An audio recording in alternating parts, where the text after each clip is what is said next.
नमस्कार दोस्तों। आज फिर से स्वागत है हमारे चैनल GKYPK यादव पर।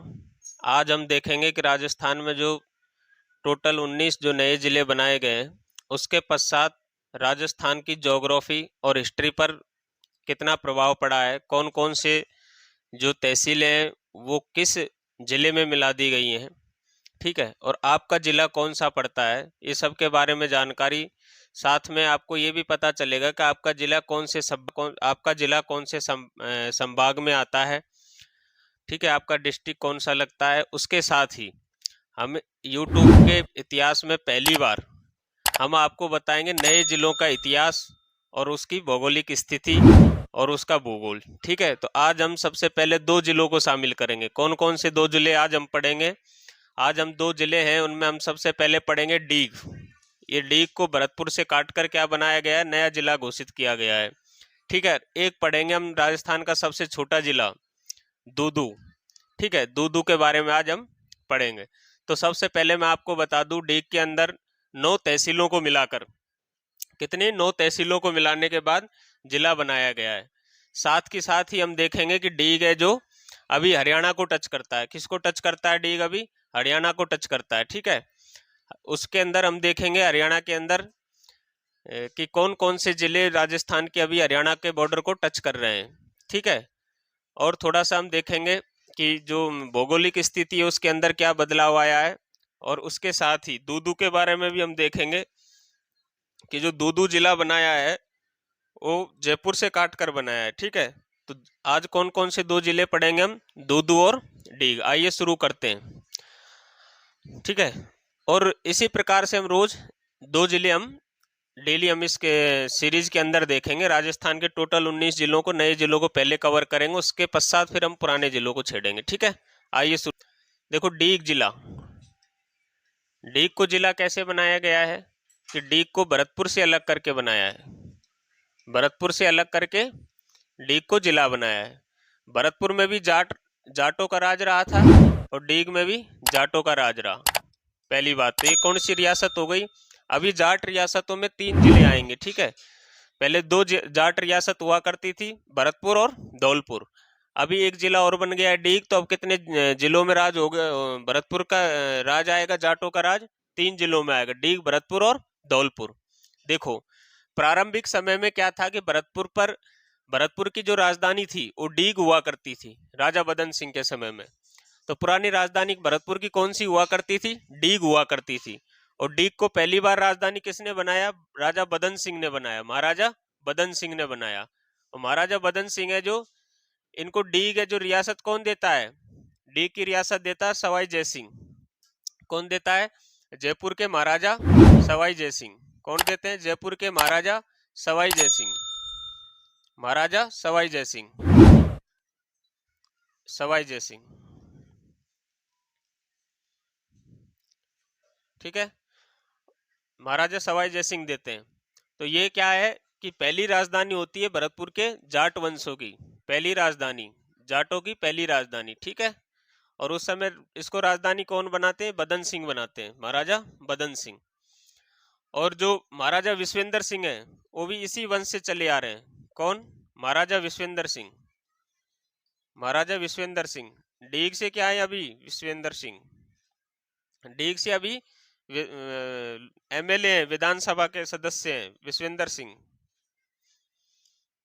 महाराजा विश्वेंद्र सिंह के पूर्वजों ने ही क्या बनाया था? डीग को राजधानी बनाया था। कौन है? महाराजा विश्वेंद्र सिंह जी अभी MLA हैं। कहाँ से? डीग से, ठीक है। इससे पहले महाराजा विश्वेंद्र सिंह है जो सांसद भी रह चुके हैं, ठीक है, सांसद भी रह चुके हैं भरतपुर से। भरतपुर सीट जब जनरल हुआ करती थी उस समय ये क्या रहे थे? सांसद रहे थे, ठीक है। इसके बारे में अभी तक ये वंश चल रहा है, ठीक है। और एक इनकी दीपा नाम से सांसद भी रही है एक, ठीक है। तो मैं कुछ और बताऊंगा आपको। अरुण सिंह डीग से विधायक भी रहे हैं, अरुण सिंह, अरुण सिंह जी डीग से विधायक रह चुके हैं, ठीक है। तो इनके राजवंश से संबंधित मैंने कुछ जानकारी जो अभी वर्तमान में थे। अभी तो अरुण सिंह जी की डेथ हो गई है। 8 बार तक अरुण सिंह जी जो क्या रहे थे? MLA रहे थे डीग से, ठीक है। ये कुछ सामान्य जानकारी थी। अभी देखो हमको ऐतिहासिक तौर पर और भौगोलिक तौर पर क्या पढ़ना है। देखो आपको मैं बताता हूँ। देखो डीग को क्या है, जल महलों की नगरी बोला जाता है। डीग को क्या बोला जाता है, जल महलों की नगरी। जल महलों की नगरी किसको बोला जाता है, डीग को बोला जाता है। ठीक है, जल महलों की नगरी को क्या बोला जाता है, जल महलों की नगरी। उसके अलावा इसका हमको स्कंद पुराण के अंदर, स्कंद पुराण के अंदर इसका पुराना पुराना जो नाम है, पौराणिक नाम क्या मिलता है, दीर्घापुर। दीर्घापुर या दीर्घ, दीर्घापुर या दीर्घ हमको पुराना नाम मिलता है। डीग का पुराना नाम क्या है, दीर्घापुर या दीर्घ।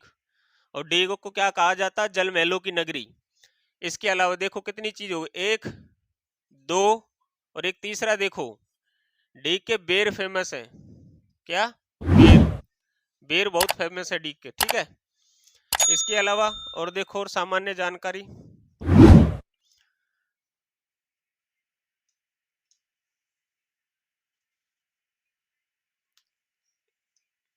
देखो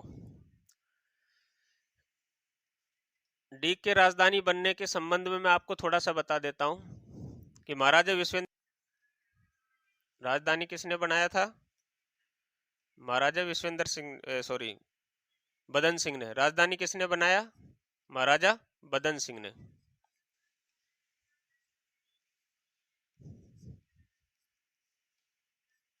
देखो पहले जाटों का पहला सबसे मजबूत जो शासक हुआ था, कौन हुआ था, बदन सिंह हुआ था। देखो क्या हुआ था, एक थे जाट राजा राम। जाट नेता कौन थे, किसान जाट नेता। इनको आप किसान जाट नेता बोल सकते हो। ठीक है, किसान जाट नेता, जाट नेता राजा राम। राजा राम ने औरंगजेब के समय से ही क्या हुआ था कि, थोड़ा सा मैं आपको बैक में लेके चलता हूँ हिस्ट्री के अंदर, कि दिल्ली, उसके अलावा मथुरा और भरतपुर, इस आसपास के क्षेत्र में जाटों की संख्या बहुतायत है। उस समय क्या है कि मेन जो व्यवसाय हुआ करता था लोगों का, वो खेती किसानी हुआ करता था। तो औरंगजेब के यानी निरंकुश शासन से ये लोग परेशान होकर इन्होंने क्या, औरंगजेब के खिलाफ विद्रोह खड़ा कर दिया था। किन्होंने, जाटों ने। कहाँ के जाटों ने, दिल्ली, मथुरा और भरतपुर के जाटों ने विद्रोह खड़ा कर दिया था।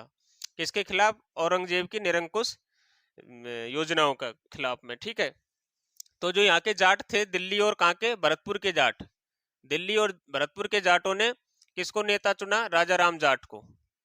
भरतपुर के जाटों ने किनको नेता चुना, राजा राम जाट को। ठीक है, राजा राम जाट हैं जो औरंगजेब के खिलाफ विद्रोह करते हैं। लेकिन विद्रोह करने के पश्चात इनकी क्या, कुछ दिनों के बाद में मृत्यु हो जाती है। मृत्यु होने के बाद में जो राजा राम के जो पुत्र होते हैं, वो इतने तेज तरार नहीं होते हैं जितना होना चाहिए, तेज तरार नहीं होते हैं। ठीक है, तो उसमें एक तेज तरार व्यक्ति होता है इनका भतीजा। कौन होता है, चूड़ामन। चूड़ामन, चूड़ामन कौन होता है, राजा राम का, राजा राम जाट जो नेता थे किसानों के, वो उनका भतीजा होता है। ठीक है, किनका भतीजा होता है, ये राजा राम के जाट का भतीजा होता है। कौन, चूड़ामन। अभी देखो कुछ समय पश्चात में, जब चूड़ामन के समय में शासक कौन था, एक मोहम्मद शाह। ठीक है, फर्गुसियर के बाद में कौन आते हैं, मोहम्मद शाह। तो मोहम्मद शाह के समय में चूड़ामन की क्या हो जाती है, मोहम्मद शाह के समय में क्या है, चूड़ामन की मृत्यु हो जाती है। बादशाह कौन होता है उस समय, बादशाह होता है मुगल बादशाह मोहम्मद शाह। मोहम्मद शाह, उनके समय में मृत्यु होती है। देखो इससे पहले, मृत्यु से पहले इन्होंने क्या क्या कार्य किए थे। देखो चूड़ामन जी के बारे में पढ़ेंगे। सबसे पहले चूड़ामन जी ने क्या किया कि मुगलों के जो निरंकुश, उसके परेशान होकर इन्होंने क्या किया, एक दून नामक एक जगह पड़ती है, दून नामक। ठीक है, भरतपुर के अंदर, यहाँ पर ये क्या करते हैं कि दुर्ग बनवाते हैं। दून पर अधिकार करके क्या करते हैं, दुर्ग बनवाते हैं। और दुर्ग बनवा के मुगलों के खिलाफ फिर से विद्रोह खड़ा करते हैं। लेकिन विद्रोह खड़ा करते हैं तो चूड़ामन की क्या हो जाती है, मृत्यु हो जाती है। चूड़ामन के बाद में जो यहाँ का आपको मैं थोड़ा सा बैक ले जाना चाहूंगा। चूड़ामन के समय में बादशाह होता है कौन, मोहम्मद शाह होता है। उस समय जयपुर के एक शासक होते हैं। जयपुर के शासक कौन होते हैं? जयपुर के शासक होते हैं सवाई जयसिंह। कौन होते हैं? सवाई जयसिंह। सवाई जयसिंह होते हैं, जयपुर के शासक होते हैं सवाई जयसिंह। इनको मोहम्मद शाह क्या, इनको मोहम्मद शाह, मुगल बादशाह मोहम्मद शाह, ये जब चूड़ामन विद्रोह करते हैं मोहम्मद शाह के खिलाफ, तो इसको विद्रोह को दबाने के लिए किसको भेजते हैं? कछावा वंश के एक शासक होते हैं जयपुर के सवाई जयसिंह। इनको कहाँ भेजते हैं? चूड़ामन के खिलाफ भेजते हैं, भरतपुर। विद्रोह को दबाने के लिए कहाँ भेजते हैं? चूड़ामन के खिलाफ इनको भेजते हैं। ठीक है। तो उस समय क्या होता है कि जो चूड़ामन होते हैं ये उस समय बड़ा जबरदस्त इनके ऊपर अटैक करते हैं। सवाई जयसिंह के ऊपर ये क्या करते हैं? चूड़ामन बहुत तगड़ा, सभी जाट मिलके क्या करते हैं? अटैक करते हैं। ठीक है। शुरू में बहुत तगड़ा अटैक करते हैं किसके ऊपर? सवाई जयसिंह के ऊपर। तो सवाई जयसिंह भाप लेता है कि जाटों को हराना इतना आसान नहीं है। ठीक है। तो जयसिंह क्या एक कूटनीति खेलते हैं, क्या एक कूटनीति चाल खेलते हैं क्या, कि इनका चूड़ामन का एक होता है भतीजा। चूड़ामन का कौन होता है? भतीजा। चूड़ामन का भतीजा कौन होता है? बदन सिंह। महाराजा बदन सिंह है जो कौन होते हैं? चूड़ामन के भतीजे होते हैं, बदन सिंह। इनको सवाई जयसिंह है जो क्या करता है? अपनी ओर मिला लेता है। बदन सिंह को अपनी ओर मिला लेता है। कौन मिला लेता है? सवाई जयसिंह अपनी ओर मिला लेता है। ठीक है। जब बदन सिंह है जो महाराजा सवाई जयसिंह की तरफ मिल जाते हैं, तो क्या होता है कि यहाँ का जो किसान जो आंदोलन चल रहा था वो कमजोर हो जाता है। किसान आंदोलन जो चल रहा था चूड़ामन जी के नेतृत्व में, वो कमजोर हो जाता है। किसान आंदोलन क्या हो जाता है? कमजोर हो जाता है। और कमजोर होने के बाद आपसी फूट की वजह से क्या होता है? कमजोर हो जाता है। और महाराजा बदन सिंह से खुश होकर जयसिंह है जो इनको डीग रियासत किस में दे देता है? प्रसन्न होकर इनको डीग की रियासत दे देता है। किसकी रियासत? डीग रियासत दे देता है। डीग रियासत देने के साथ ही इनको क्या करता है? इनके दो चीजें इनको देता है। एक तो अपना पचरंगा झंडा, पचरंगा झंडा फहराने की वो दे देता है परमिशन। और इसके साथ क्या देता है? इसके साथ ही डीग की रियासत देता है और ब्रजराज की उपाधि प्रदान करता है इनको। किसकी? ब्रजराज की उपाधि। ब्रजराज की उपाधि कौन प्रदान करता है? सवाई जयसिंह करता है। कब करता है? जब चूड़ामन किसान आंदोलन कर रहे थे। ठीक है। ये इस चीज के आपको तीन चीजें याद रखनी है। कौन सी? कि बदन सिंह को डीग की रियासत कौन देता है? कछावा राजा, जयपुर के कछावा राजा सवाई जयसिंह। क्यों देते हैं? जाट विद्रोह को दबाने में इनकी हेल्प करते हैं, मदद करते हैं। दूसरी चीज क्या याद रखनी है? पचरंगा झंडा। और उसके अलावा एक दूसरा ब्रजराज की उपाधि भी कौन देते हैं? सवाई जयसिंह देते हैं इनको। ठीक है। अब चीजें क्लियर होने लगेंगी आपको धीरे धीरे। अभी क्या हुआ देखो, जब इनको सवाई जयसिंह डीग की वो दे देते रियासत। डीग की रियासत किसने दे दी? सवाई जयसिंह ने दे दी। उस समय डीग की रियासत किनके पास हुआ करती थी? कछुआओं के पास हुआ करती थी, सवाई जयसिंह ने। ठीक है। जाटों के विद्रोह को दबाने के लिए किसको? बदन सिंह को। ठीक है। बदन सिंह को रियासत दे देते हैं। तीन चीजें हो जाएंगे अब यहां से। ठीक है। उसके पश्चात इनको ब्रजराज की उपाधि देते हैं। ब्रजराज की उपाधि। ठीक है। उसी के साथ में अभी देखो पचरंगा झंडा फहराने की परमिशन दे देते हैं। और एक चिन्ह देते हैं, नगाड़ा। चिन्ह क्या देते हैं? नगाड़ा। ठीक है। ये चीजें ध्यान रखना भाई। ठीक है। अब कितनी चीजें हो गई? चार चीजें। एक दीर्घापुर, इनका पुराना नाम क्या हो गया? डीग का दीर्घापुर। ठीक है। और पर्यटन की दृष्टि से डीग है जो अति महत्वपूर्ण है। ठीक है। यहाँ पर बने डीग के जल महल वास्तव में देखने लायक है। जो भी विदेशी यहाँ पर पर्यटक आते हैं वो यहाँ आने के पश्चात वो आगरा की उस सौंदर्यकरण को भूल जाते हैं। उसका कारण क्या है कि जो आगरा और जो दिल्ली के अंदर लाल किले के अंदर जो महल वगैरह बनाए गए और जो गार्डन बनाए गए, तो क्या हुआ था कि महाराजा बदन सिंह के समय पे जो मुगलों का जो प्रशासन है जो औरंगजेब के बाद में बिखरने लगा था। ठीक है। शासन बिखरने लगा था। तो उस बिखरते हुए और कमजोर मुगल शासन के चलते वहां के जो जितने भी शिल्पकार और जितने भी वहाँ के मूर्ति कला के जो लोग होते हैं, शिल्पी होते हैं, वो सभी क्या है, पलायन करना शुरू कर देते हैं, बेरोजगार हो जाते हैं। तो उन शिल्पियों को जो शरण देते हैं वो महाराजा बदन सिंह और महाराजा सूरजमल देते हैं। ठीक है, इस बारे में याद रखना आप कि आगरा और दिल्ली के जो शिल्पी होते हैं उनको शरण कौन देते हैं बेरोजगार होने के पश्चात? महाराजा बदन सिंह और महाराजा सूरजमल देते हैं। ठीक है, अभी देखो यहाँ पर डीग में अब राजा कौन बन गए? मदन सिंह बन गए। ठीक है, अभी इसको क्या इन्होंने राजधानी बना लिया डीग को। महाराजा बदन सिंह ने अभी क्या किया कर दिया है? राजधानी बना लिया है। ठीक है, पहली राजधानी भरतपुर की क्या बनी? डीग बनी। अभी देखो इसके पश्चात और क्या क्या कार्य करवाते हैं। अभी यहाँ पे लिखिए आप महाराजा बदन सिंह के कार्य। ठीक है, डीग के इतिहास के लिए। ठीक है, बहुत इंपॉर्टेंट है। अभी तक ये जो डीग के जल महल है ये तहसील रहने तक इतने यानी पर्यटन के क्षेत्र में इतने आगे नहीं बढ़ पा रहा था, लेकिन अभी डिस्ट्रिक्ट बनने के बाद में बहुत कुछ चेंज होगा यहाँ पर, और यहाँ पर पर्यटन के क्षेत्र में बहुत ज्यादा आगे अभी डीग निकलने वाला है बाकी हमारे राजस्थान के अंदर। अभी देखना अभी कितना विकास यहाँ हो पाता है, देखते हैं जिला बनने के बाद। तो क्या होता है, पहले तो ये डीग डीग को क्या बनाते हैं? राजधानी बनाते हैं, पहला कार्य। दूसरा कार्य देखो, पहला कार्य राजधानी, दूसरा कार्य क्या करते हैं? डीग, कुमेर और वैर। डीग, कुमेर और वैर, इसके अंदर क्या करते हैं? दुर्गों का निर्माण करवाते हैं। किनका निर्माण?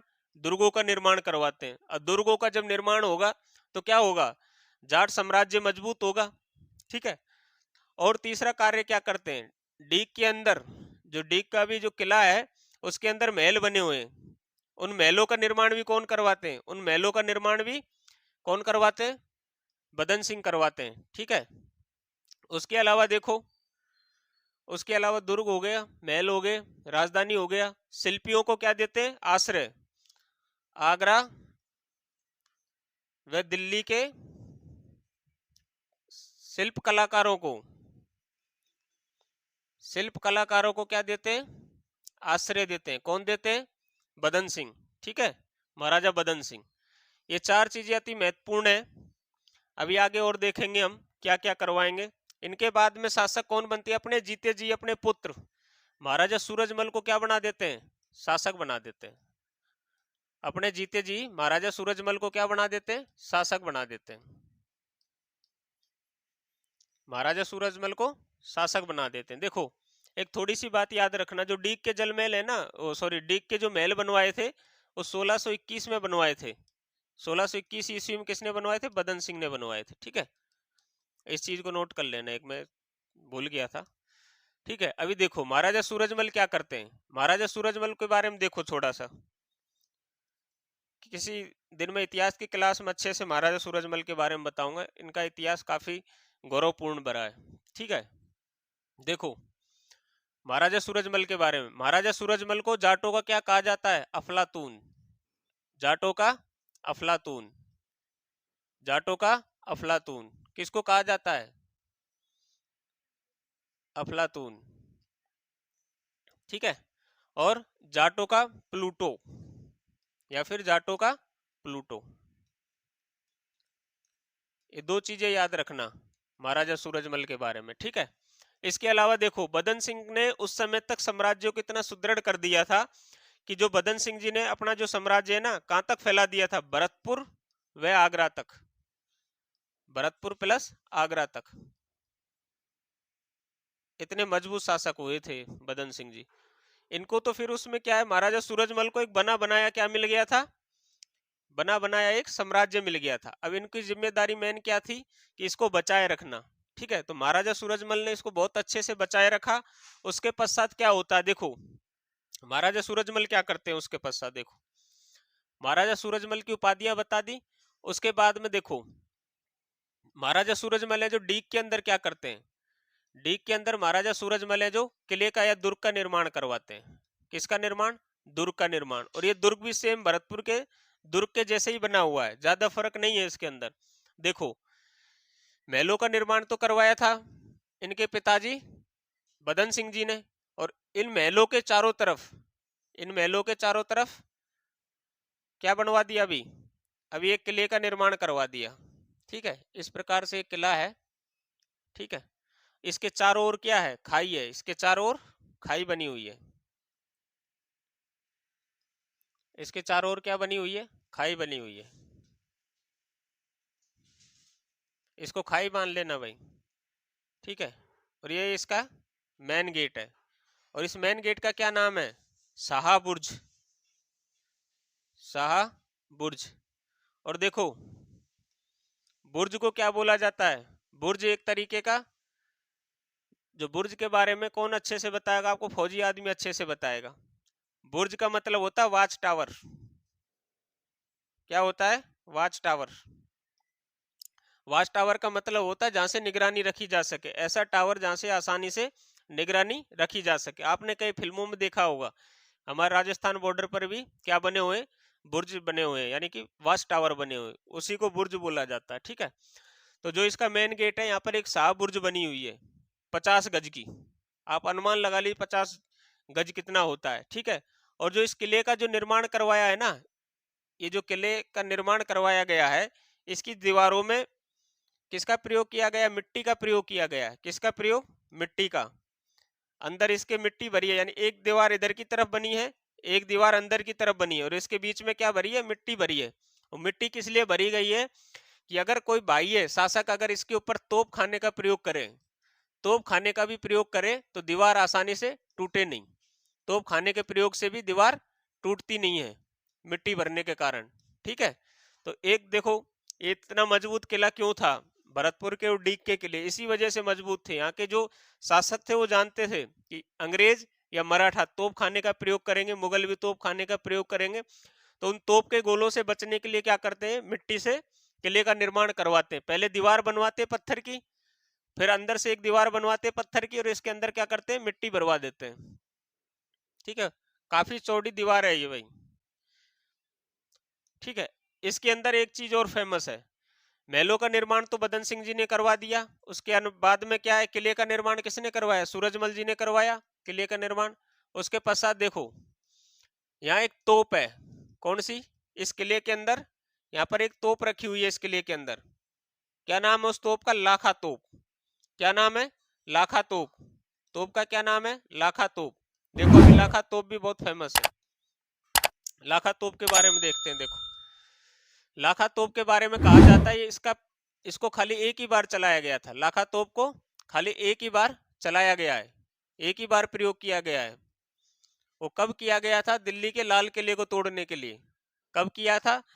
सन सन 1761 में किया था शायद।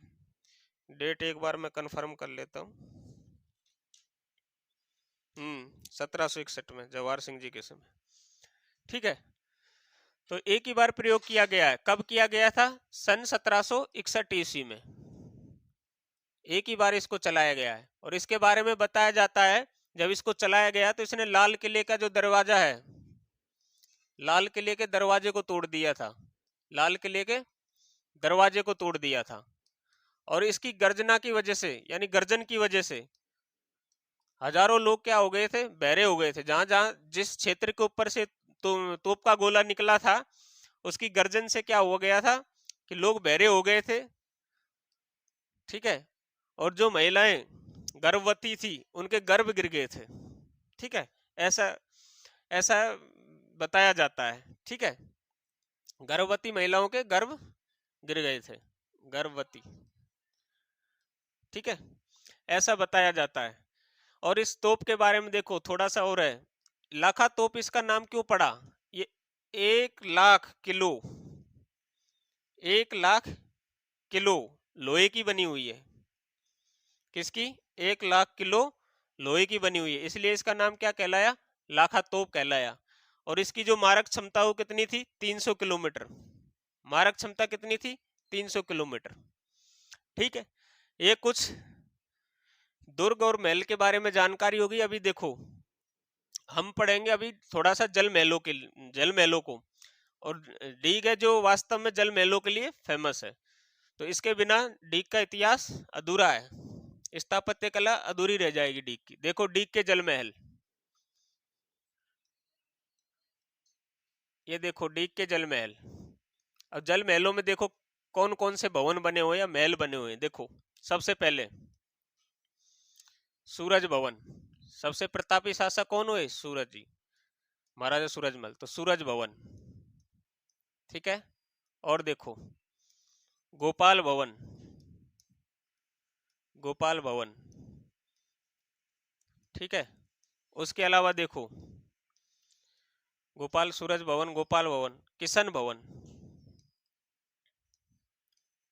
ठीक है, किशन भवन। उसके अलावा देखो एक ताजमहल की तर्ज पर एक और बना हुआ है महल, 2 मंजिला महल बना हुआ है, 2 मंजिला महल बना हुआ है ताजमहल की तर्ज पर। महल ताजमहल की तर्ज पर बनाया गया है। अब आप इससे अनुमान लगा लीजिए कि इन्होंने आगरा और दिल्ली के शिल्पियों को क्या दिया था? आश्रय दिया था। ठीक है। देखो एक देखो सबसे फेमस यहाँ का सावन भादो महल। कौन से? सावन भादो महल, सावन भादो महल। आपको कभी मौका मिले तो डीग घूमने जरूर जाना। और ये जो सावन भादो महल है ना, ये गोपाल भवन के दोनों तरफ बने हुए। एक तरफ तो बना हुआ है भादो महल या भादो भवन, ठीक है, और एक तरफ कौन सा बना हुआ है? सावन महल या सावन भवन। ये इसके बारे में थोड़ी सी जानकारी होगी जल महलों में। और ये जल महल किस प्रकार से बनाए गए मैं आगे थोड़ी सी पिक दिखा दूंगा आपको। ठीक है। देखो दोनों महल ये जो इस तरीके से बसाया गया है, देखो ये है, देखो इधर भी महल बने हुए हैं। ठीक है, इधर भी महल बने हुए हैं और इधर भी महल बने हुए हैं।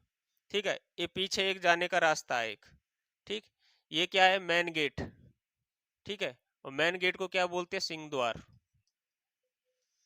क्या नाम है इसका? सिंह द्वार। ठीक है, इसका नाम है सिंह द्वार। महलों का जो प्रवेश द्वार है वो क्या है? सिंह द्वार है। ठीक है। और देखो जो महाराजा सूरजमल जी ने जो किले का निर्माण करवाया था 1730 ईस्वी में करवाया था, इस बात का ध्यान।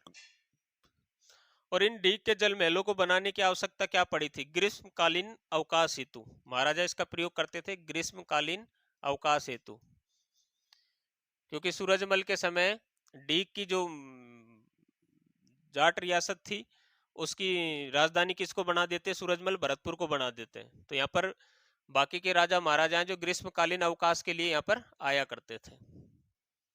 ठीक है, ये भी क्वेश्चन बहुत महत्वपूर्ण है। ठीक है, अभी जिला बन गया तो मुझे लग रहा है इसका अच्छे से विकास करवाया जाएगा भारत सरकार द्वारा।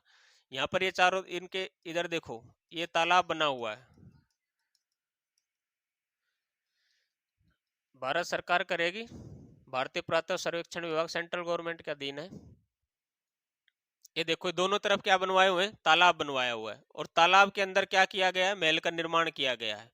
और ये जो तालाब है इसमें पानी कहाँ से आता है? बारिश के समय का पानी इकट्ठा होता है तालाब में। बारिश के समय ही क्या हो जाता है? पानी इकट्ठा होता है बारिश के समय। एक देखो एक साइड में गोपाल भवन और बने हुए हैं इधर साइड में, और इधर जो मैं आपको बता रहा था थोड़ा सा आप इधर मान लीजिए, इधर की तरफ एक हनुमान मंदिर भी है इसके अंदर। क्या है? हनुमान मंदिर है। ठीक है, किशन भवन के साइड में शायद, किशन भवन के राइट हैंड पे पड़ता है। ठीक है, और किशन भवन के सामने ही राजा रानी का क्या है? झूला है। यहाँ पर क्या बना हुआ है? एक झूला बना हुआ है और नीचे 84 खंभों को सपोर्ट देकर इस झूले का निर्माण किया गया है। इस पर राजा रानी है जो सुबह शाम के समय में झूला करते थे सावन के समय में। सावन भादो महल यहीं पे बना, वो ग्रीष्मकालीन में आते थे तो सावन के जो महीना है उस पे इसमें झूला करते थे। इसके बारे इसके बारे में बोला जाता है कि महाराजा हैं जो कहां से लेके आए थे इसको? आगरा से लेके आए थे। ठीक है, आगरा से जब बदन सिंह जी आगरा जीत गए थे वहां से खोल के लाए थे झूले को। ठीक है, उसके पश्चात देखो यहाँ अभी तक महाराजा बदन सिंह का जो अंतिम समय है ना, वो इन्हीं महलों में गुजरा हुआ बताते हैं। और इन महलों के अंदर, जल महलों के अंदर ही उनका पलंग अभी तक रखा हुआ है। और उस पलंग के अंदर जो इसके जो पैर या इसके जो पाए हैं वो सोने के बने हुए हैं। किसके बने हुए हैं? सोने के बने हुए हैं। यहाँ उस समय का यानी कि एसी भी रखा हुआ है, वातानुकूलित कूलर। एक कूलर है। कृष्ण भगवान की चंदन की मूर्ति है। कृष्ण भगवान की मूर्ति मिलने का मतलब है कि यहाँ के जो शासक हैं जो कृष्ण भगवान के उपासक हुआ करते थे। ठीक है। उसके अलावा हनुमान मंदिर हो गया। इसके अलावा देखो किशन भवन के अंदर ही यहाँ पर टाइगर, महाराजा उस समय क्या करते थे? शिकार खेलते थे। तो टाइगर अभी जो मरे हुए टाइगर को अभी भी रखा गया है, संभाल के रखा गया, संरक्षित करके रखा गया है। ठीक है। उसके अलावा जो गोपाल भवन है उसके अंदर टाइगर के 2 बच्चों को रखा गया है। ठीक है। और गोपाल भवन के जाने वाले रास्ते में ही, जहां पर जो मैं आपको बता रहा था कि आगरा की तर्ज पर एक महल का निर्माण किया गया है, उस महल के साइड में ही टाइगर को रखने के लिए एक पिंजरा बना हुआ है। ठीक है। और यहाँ एक सबसे अच्छी चीज क्या है? फव्वारों की जो प्रणाली है, जो ये ऐसे रास्ता आ रहा है सिंहपोल से, यहाँ पर सभी बीच बीच में फव्वारे लगे हुए हैं। ईरान, इसकी पद्धति का नाम है ईरान 4। क्या नाम था? ईरान 4। देखो मैं अभी बता,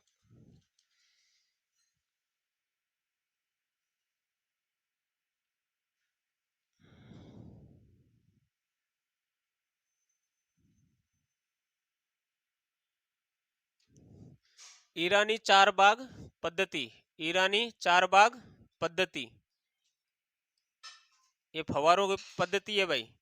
और इसमें क्या होता है कि जब डीग का जब मेला भरता है, डीग का मेला जब भरता है, तो इन डीग के महलों के अंदर रंगीन कलरों के साथ में क्या चलाए जाते हैं? फव्वारे चलाए जाते हैं। और इन फव्वारों के लिए पानी कहाँ से आता है? गोपाल भवन और इसके बीच में एक ऊपर, भवनों के ऊपर में क्या बनाया हुआ है? एक तालाब बनाया गया है। और इस तालाब के बारे में कहा जाता है कि पुराने समय में राजा महाराजा हैं जो इस तालाब को भरवाने के लिए 2 जोड़ी बैलों को 7 दिन लगते थे इस तालाब को भरवाने। काफी बड़ा इसमें तालाब बनवाया हुआ है। ठीक है। ये कुछ सामान्य जानकारी और इतिहास हो गया डीग के बारे में। ठीक है। अभी हम देखेंगे इसकी तहसीलें कौन कौन सी है। ठीक है भाई। देखो तहसीलें, डीग की तहसीलें नोट करो भाई। एक तो डीग हो गया खुद, दूसरा क्या हो गया? डीग नगर, चलो नगर ले लिया, कोई दिक्कत नहीं। कुमेर, कुमेर। उसके अलावा कामा। ठीक है। और 5वां क्या हो गया? जनुथर। ठीक है। छठा सीकरी पहाड़ी। 7वां पहाड़ी। रार, क्या हो गया? रार। एक कौन सा बच गया भाई? एक तहसील बच गई। सीकरी हो गया, पहाड़ी हो गया, नगर कुमेर हो गया। उसके अलावा एक कौन सा बच गया तहसील?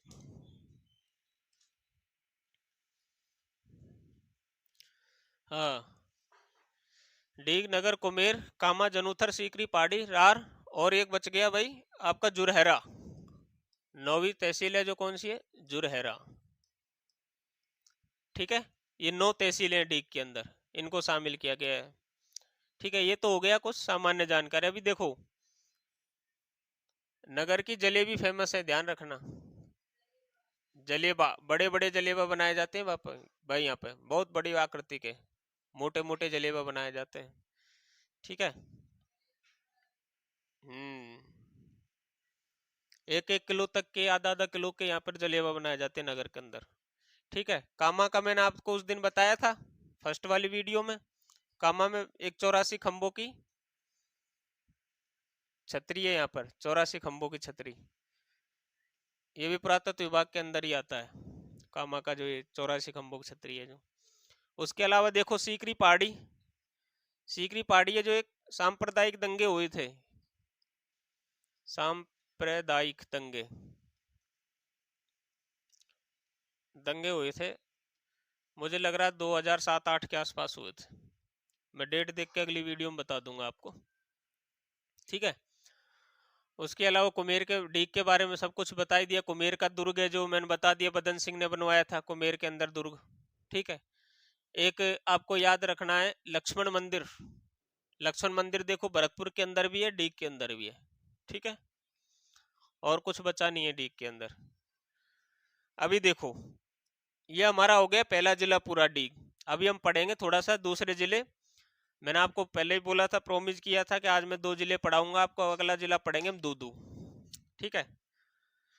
अभी 10-15 दिन तक लगातार क्लास आएंगी नए जिलों के ऊपर, इसलिए चैनल को सब्सक्राइब कर लें और अधिक से अधिक शेयर, वीडियो को शेयर और लाइक करें, जिससे मुझे भी मोटिवेशन मिलता रहे और मैं इसी तरह की रोचक जानकारियां आपको इतिहास और ज्योग्राफी के संबंध में देता रहूं जो नए जिले बनाए गए। अभी देखो बहुत अच्छे से पढ़ेंगे, ठीक है। दूदू नया जिला कौन सा बनाया गया? एक दूदू। सबसे पहली चीज नोट करो, राजस्थान का सबसे छोटा जिला, सबसे छोटा जिला। हाँ भाई, एक महत्वपूर्ण चीज और छूट गई डीग के अंदर। देखो डीग क्या है, अभी भरतपुर है ना, अभी हरियाणा को टच नहीं करेगा। भरतपुर हरियाणा को टच नहीं करेगा, अभी हरियाणा को टच नहीं करेगा। अभी इसकी जगह में कौन टच करेगा हरियाणा को? डीग करेगा। अभी डीग जिला अभी हरियाणा को टच करेगा भाई, ये नोट कर लेना, ये इंपॉर्टेंट फैक्ट है। ये एग्जाम में पूछा जा सकता है और अभी हाल ही के एग्जामों में भी पूछा जा सकता है, ठीक है। तो ये ध्यान रखना, डी क्या करेगा? हरियाणा को टच करेगा। पहले राजस्थान के 7 जिले हरियाणा के 7 जिलों को छूते थे, ऐसा था। अभी राजस्थान के 8 जिले छुएंगे हरियाणा को, हरियाणा बॉर्डर को, ठीक है। मैं आगे बताऊंगा थोड़ा सा, ठीक है। लेकिन डीग के अंदर एक नीचे नोट डाल के लिख लेना कि डीग है जो अभी क्या करेगा? हरियाणा को टच करेगा। अभी भरतपुर हरियाणा को टच नहीं करेगा, ठीक है। ये लिख लेना। मैं इसको थोड़ा सा मिटा देता हूं अभी, 1 मिनट,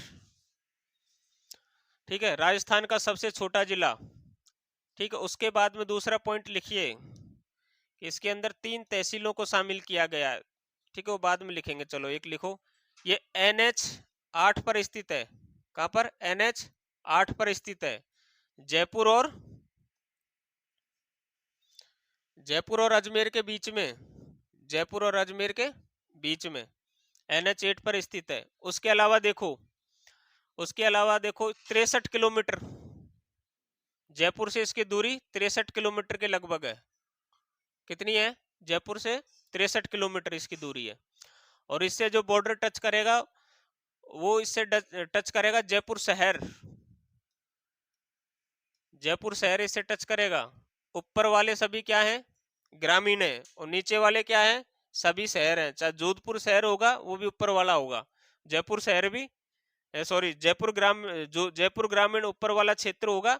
जैसे मान लो, देखो मैं नक्शे में आगे बता दूंगा आपको, ठीक है। आप अभी इतना याद रखो, 63 किलोमीटर पड़ती है। और NH 8, 2 चीजें हो गई। अभी देखो आगे चलते हैं, दूदू के बारे में और देखो।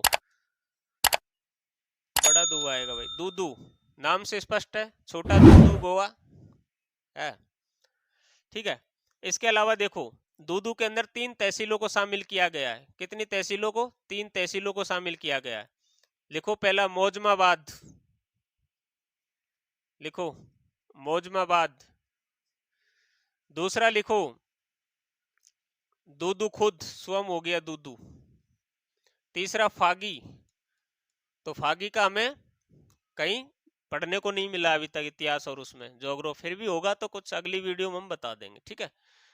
मौजमाबाद, देखो मौजमाबाद के बारे में भी ज्यादा कुछ है नहीं। मौजमाबाद के बारे में बस एक चीज का ध्यान रखना, मैं पहले भी उस वीडियो में, पहली वाली वीडियो में बताया, 1550 ईस्वी को, 1550 ईस्वी को मिर्जा राजा मानसिंह का जन्म हुआ था भाई, इसका ध्यान रखना। मानसिंह को भारमल का पुत्र बताया जाता है, ठीक है। मिर्जा राजा, सॉरी भगवंत दास का, भगवान राम का या भगवंत दास का पुत्र बताया जाता है। पुत्र थे भारमल के, क्या थे? पुत्र थे। इनका जन्म कहाँ हुआ? मौजमाबाद के अंदर हुआ। बस मौजमाबाद के बारे में अभी फिलहाल इतना ही याद रखना है। अभी हम देखते हैं दूदू के बारे में। दूदू के बारे में दो चीजें हो गई, NH8 पर स्थित है और उसके अलावा सबसे छोटा जिला। एक तीसरा और देखो दूदू के बारे में, दूदू के बारे में तीसरा पॉइंट देखो भाई। यहाँ पर एक राजपूतों जो वंश होता है वो यहाँ के ठिकानेदार होते हैं। कहाँ के? दूदू के। तो दूदू के जो ठिकानेदार होते हैं वो कौन होते हैं? खंगारोत राजपूत। कौन होते हैं? खंगारोत राजपूत है जो यहाँ के क्या होते हैं? ठिकानेदार होते हैं, खंगारोत राजपूत। और ये कहाँ के ठिकानेदार होते हैं? जयपुर के, जयपुर के कछुआ वंश के। ठीक है। इसके अलावा देखो इसका जो प्राचीन नाम था वो क्या था? प्राचीन नाम लिखो इसका, प्राचीन नाम दूधावती था इसका प्राचीन नाम। अभी तक राजस्थान के अंदर नए डिस्ट्रिक्टों पे किसी ने वीडियो शायद नहीं बनाया होगा, एक आध ने बनाया है। ठीक है। प्राचीन नाम क्या था? दूधावती। ये भी इंपॉर्टेंट है अभी। और कौन से राजपूतों का ठिकाना रहा करता था? खंगारोत का। देखो ये क्यों फेमस है, देखो इसको डिस्ट्रिक्ट बनाने का कारण क्या है? यहाँ का गौरवशाली इतिहास।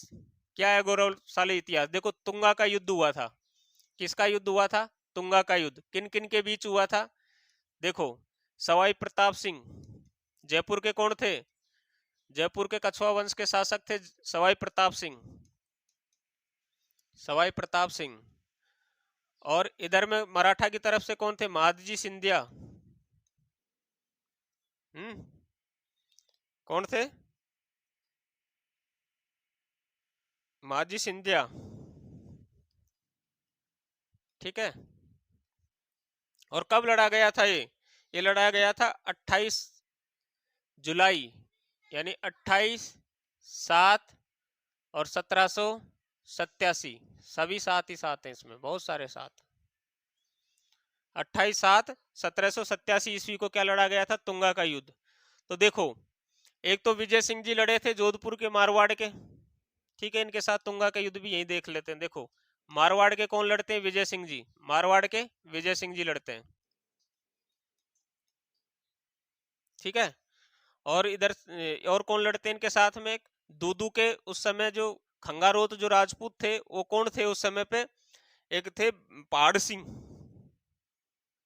ठाकुर पहाड़ सिंह, ये लड़े थे भाई। तो अभी ये देखो ये इतना फेमस क्यों है? ये नाम इतना फेमस इसलिए है जो तुंगा का जो युद्ध जीता था वो पहाड़ सिंह का इसके अंदर बहुत बड़ा योगदान रहा था। और इसके बारे में बताया जाता है कि तुंगा के जो युद्ध में 2500 सैनिक मारे गए थे। कितने? 2500 सैनिक और लोग मारे गए थे। और इस युद्ध के बारे में बोला जाता है कि इतने ज्यादा लोग मारे जाने के कारण युद्ध को 3 से 4 दिन रोका गया था। कितने दिन का विश्राम दिया गया था? 3 से 4 दिन का। लाशें इतनी हो गई थी। और पहाड़ सिंह ने क्या किया था? महाजी सिंधिया मराठों के जो सर है ना वो किसकी तरह उड़ा दिए थे? मतीरे की तरह उड़ा दिए थे, चारों तरफ सरीसर बिखेर दिए थे बहादुर सिंह जी ने। और इसी सॉरी पहाड़ सिंह जी ने। और पहाड़ सिंह इस युद्ध में क्या है? मारे जाते हैं। एक इनके भतीजे होते हैं कौन? बहादुर सिंह। भतीजे कौन है? बहादुर सिंह जी। ये भी शहीद हो जाते हैं, इस युद्ध में मारे जाते हैं। और इनके बारे में बोला जाता है बहादुर सिंह जी के बारे में कि मराठों ने इनको बहुत दूर तक मराठों का पीछा किया था बहादुर सिंह जी ने। ठीक है। लेकिन आगे जाके बहादुर सिंह जी मारे जाते हैं।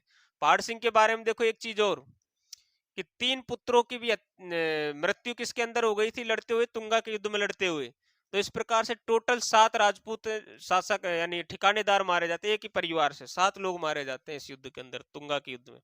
इसलिए दूदू है जो दूदू का इतिहास बड़ा गौरव में है, इसलिए दूदू को डिस्ट्रिक्ट बनाया गया भाई। ठीक है। आज की वीडियो में इतना ही। वीडियो काफी लंबी हो गई है। अगर वीडियो ज्यादा लंबी हो गई तो मैं इस वीडियो को 2 पार्टों के अंदर आपको डाल दूंगा, पार्ट 1 और पार्ट 2। एक में डीग का इतिहास होगा और अगले में दूदू का इतिहास होगा। ठीक है। और इसी के साथ में मैं आपसे विदा चाहता हूँ। अगली वीडियो हम अगले 2 नेक्स्ट नए बने जिलों के बारे में बनाएंगे। और थोड़ी सी आपसे रिक्वेस्ट है कि हमारे अगर वीडियो अच्छी लगे तो हमारे चैनल को सब्सक्राइब, लाइक और वीडियो को शेयर जरूर करें। धन्यवाद। अपने दोस्तों को भी बताएं। ठीक है। Thank you.